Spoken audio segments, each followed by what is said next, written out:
Hey, I'm Alex from All Your Manga, and I'm here today to show you the first issue, Volume 1, of Yu-Gi Oh! The original manga translated into English, Volume 1, The God Puzzle. So, as we got into the first page, it says, in ancient times there was a game was used to predict the futures of men and kings, but the magic destinies were actually decided, known as the Shadow Games, the historic game. Okay, so here we have Yugi playing a game of Pop-Up Pirate in recess at a typical school in Japan in manga. Looks quite good. Oh, and he got the pirate to pop up. That's good. So here we see him with his puzzle box, and this puzzle box contains the Millennium Puzzle, but in the puzzle bits.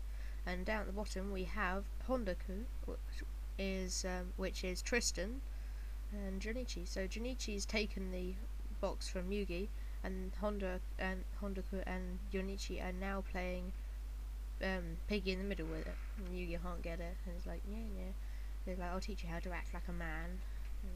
And then here comes along Onzu, which is Taya from the American series and from 4Kids.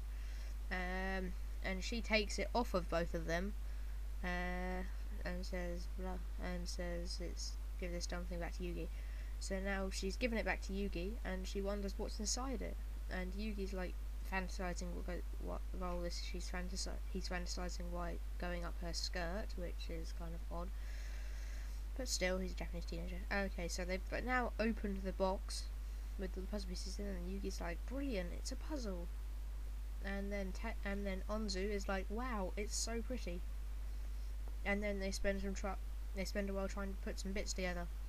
Then Yuki's like, this was discovered in Egypt. And then Onzu's like, Egypt? And he's like, someday I wish I could go to Egypt. And that's cool. And it says the person who solves the puzzle will have one wish granted. And it's like, your wish? What is that? It's like, it's an absolutely confidential secret. Can't tell.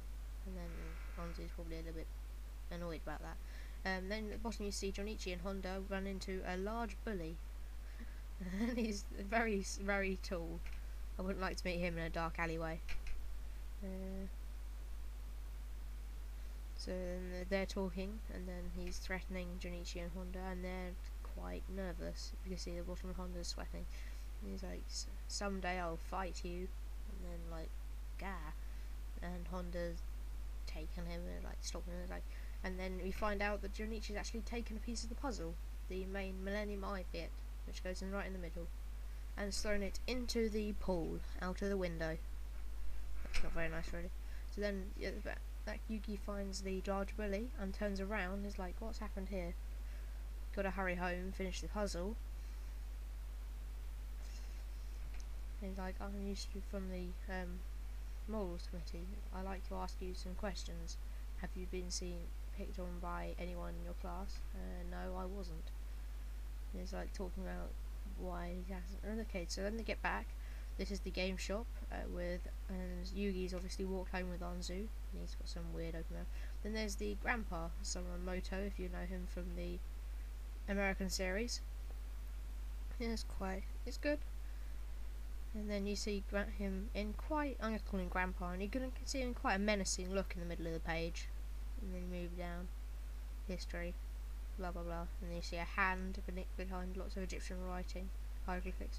Then you see another weird, really freaky picture of Grandpa, which he's scaring me now. Yeah, and he's like something about shadow games. He's like, what's a shadow game? I'm curious now. He's like, that puzzle sounds dangerous. So then you see, moving on to the next picture, and you see Yugi trying to put the puzzle together and actually falls asleep at his desk. Lazy. With only a few parts of the puzzle actually completed. And the next day is like, hey, pass it to me, playing basketball. Really sleepy.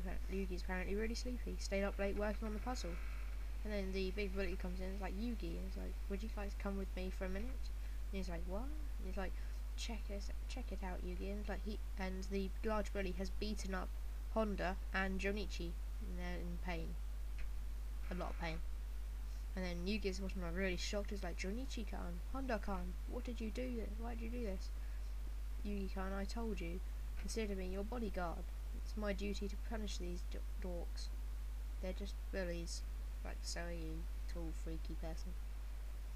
And then at the bottom he's like, this is too cruel. Move on. It's like, you can't do this to my friends. And then Jonichi looks up and he's like, what's happening? Hello. So that's that. And then he's like 200,000 yen. Well, I can't afford that. And that's what the tall dark bully is asked for as his payment for being a bodyguard. He's like, I can't afford that. Now you've made me angry. And now you made me angry. So he picks up Yugi and starts beating the crap out of him. Not very pleasant, I think. No. So they get around here and there's like kicking Yugi right near the end. Not much else is happening. And Jonichi's like, what? He's always so quiet. Never requesting. And that's about it. See you in part 2.